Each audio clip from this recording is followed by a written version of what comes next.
Ed Dakiwag with 32 points, 8 rebounds and 3 assists. Ed, ano ba yung tamang ginawa nyo ngayon na baliktad nyo yung sitwasyon na gagawin nyo pagdating ng game number 2?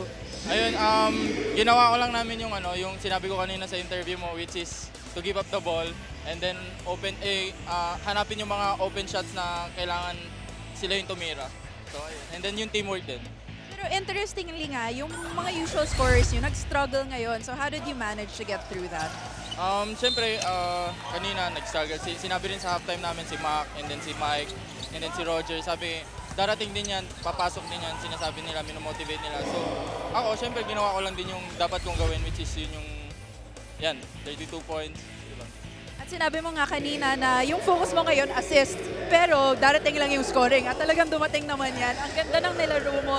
So, meron ka bang gustong batiin bilang best player of the game? Ayun, binabati ko lang yung family ko sa Ilocos, yung mga taga-Barong, and then yung mga kaibigan ko doon. Ayun. Thank you, and once again, congratulations.